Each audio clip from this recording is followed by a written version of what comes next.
E te iwi tēnā katoa koutou. Kia ora tātou. Kia ora everybody. Che Wilson here from Te Pai Pai Waho. Sending out a big mihi to you tonight on this freezing night. Well, actually, it's not as bad as last night, I suppose, with all of the huka that's been falling in the central North Island and down south. Well, actually, in a heap of places. Nā reira, tēnā koutou. Kia ora tātou. We'll just open up and then we'll get into things.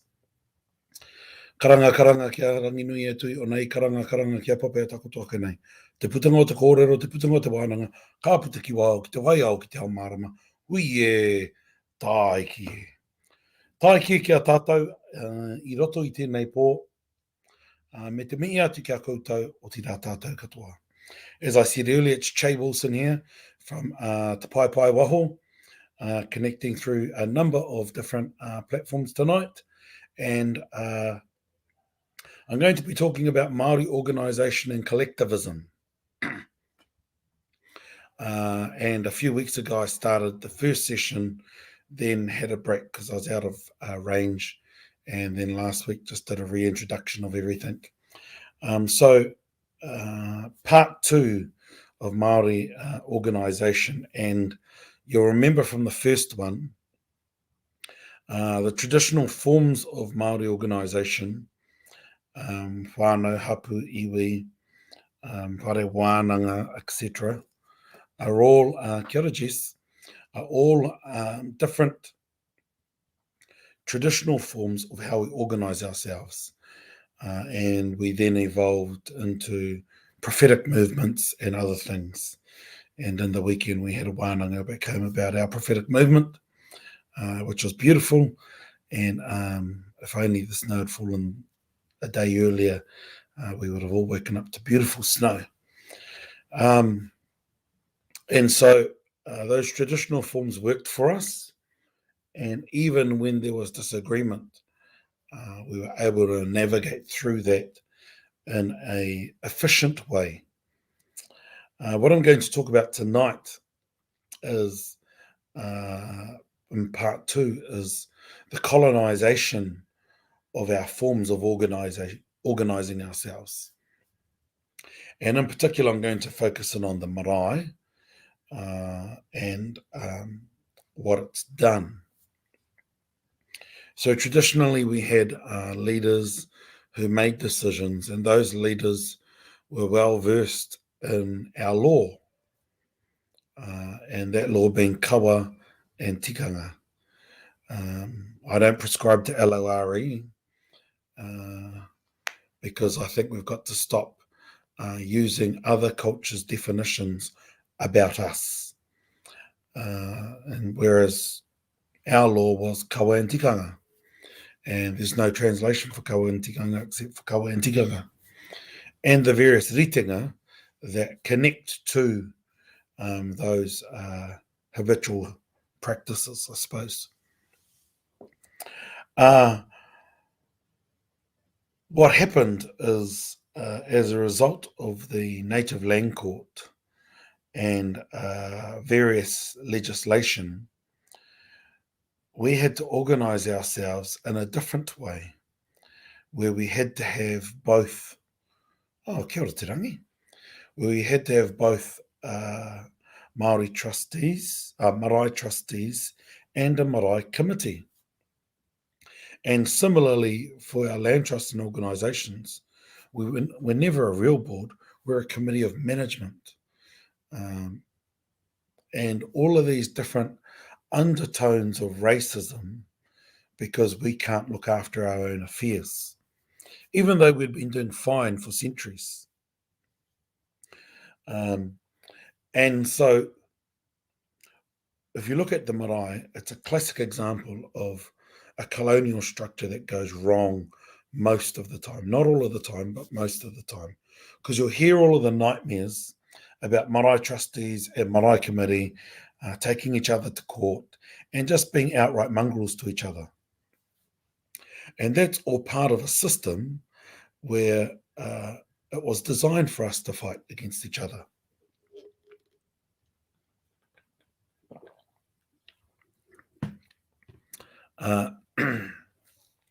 Whereas in the past, what happened is those with the skills made the decisions. And Māori have become really focused in on representation. We've got to have whānau representation, got to have hapu representation, which was fine when we worked in our own system. Because when we worked in our own system, we were trained to ensure that succession happened and that knowledge was passed on so that we could make the right decisions for our collective. Instead, we have a range of legislation that deteriorate that system to ensure that not only do we lose that system, but we then lose our identity and self-worth. And as a result of that, it takes us to a place where we mistrust each other, and where often it's easier for us to go to a judge who often doesn't have much context with Te Ao Māori, and they are then expected to make the decision for us because we've lost how to talk with each other and how to work through issues. So I think having marae trustees and marae committee as two separate groups is terrible. It's just me personally. And there'll be some that will absolutely disagree with that. Because I think what's important is those who are doing the mahi on the ground have to be able to make the decisions. And those who have the best interest of the wider group have to be part of that. Not necessarily just looking after your family and not anyone else's family, because that's not how our tupuna worked. If you look at our ariki lines, the reason why most ariki lines don't have much land holdings is simply because they made sure that everybody was cared for before they looked after themselves. And so that tells you that our system was extremely different. And I think it's now time for us to reconsider how we move away from the tit of colonization. The challenge, though, is that we've now established these, we've got land trusts and corporations, got marae committees, got iwi entities where we vote. And when we vote, it's all about a majority and ensuring that if there is a minority, they just lose. Rather than consensus and finding a way through, navigating through these issues. And often the excuse is, oh no, you can't work through consensus, it takes too long.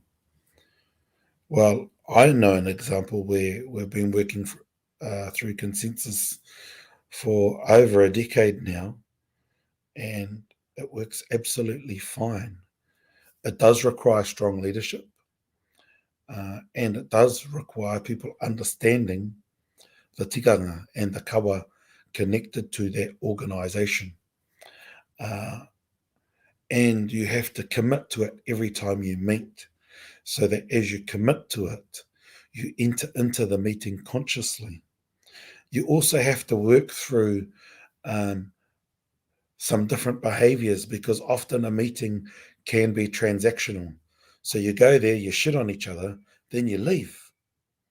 Whereas if you stay the night before, you've got to have a cup of tea with each other, even if you're upset with each other. You've got to clean up the marae with each other, and you've got to cook breakfast with each other or wash the dishes. And what that does is it takes you into a relational space where you remember, oh, that's right, we're cousins. I can't actually just come to the meeting and shit on you and then piss off, which has been the behaviour for a very long time. And the example I'm talking about, there hasn't even been an argument at the hui since we moved to a consensus model, and since we moved to entering into every meeting consciously and exiting every meeting consciously, where we declare, where we commit, do a proclamation of our belief in our kawa and tikanga, at every hui. And that takes us to a different place and to a different frequency. So what I do encourage people to do is to reconsider, because marae, they vote, trust and incorporations vote, iwi are voting, and some of it's perfunctory and it just doesn't need to be there, but for the minute it has to. But we have to find other ways of believing in ourselves, because the other big challenge that we're facing through iwi settlement, because iwi settlement has been another round of colonizing ourselves, because it's all about democracy. And don't get me wrong, I do agree with democracy to a certain point, but when we do it through an iwi lens, it focuses too much on rights rather than responsibilities. But in addition to this new form of processing, what it does do is it makes us reliant on advice rather than us going in there with a set of expertise. And last year during COVID, I shared quite a bit on the Ariki framework.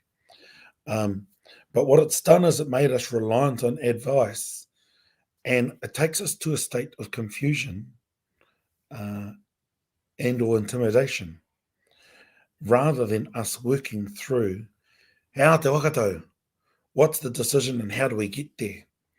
Because we have to be thinking what's the best for our people and how do we get there. And if you're just reliant on advice, that's good for those giving you advice. And I've been a person who's done that in the past and been paid for it. So I'm shitting on myself. But what it often does is it takes us into a culture of always being reliant on advice rather than knowing from your puku where we need to go. And what it also produces is all of these leaders who don't want to make decisions. They just want to look good. And that's a system issue which we all buy into. And so we shouldn't shit on it unless we've got some suggestions on how to change. So I'm going to talk next week about some ways of changing. And some of it won't be popular because I'm not too keen on representation at the moment until we've got to a better place. I am also mindful that people go, oh, if you've got to stay an extra night, that takes too much time. What you have to do is you have to set the expectations right at the beginning so people know whether to put their name up or not. Because when you enter into a higher frequency of understanding, that may take time at the beginning, and I said this at a meeting today, you have to go slow to go fast. So you have to work it all out. And once you press go, then let it flow. But you've got to take the time to work it out so that then it's sweet. Because if you take that time and you lead with intention, that can take you a completely different place. And every time you have new people go in, you have to have an intentional induction, which takes at least 6 months. And that's about how you build whanaungatanga with each other, how you ensure that everybody agrees to a way of working with each other, and in doing that, progressing from there so that you can then just move. So, koe nā tāku. As I said, it was a beautiful weekend at home at our Tū Wairua, which is a wānanga about our prophetic movement, and also had an awesome week in Raglan, teaching a new kaupapa called Manuatea with the sister Charisma Rangipunga from Naya, which is a company based in Christchurch. Nā reira, e mihi kau atu ana, kia koutou katoa, take care, stay warm, tēnā koutou, kia wakaere ake, ki te tā uu nui o rangi nui e tūnei, aume, hui e. Tā iki e. Kia ora tātou.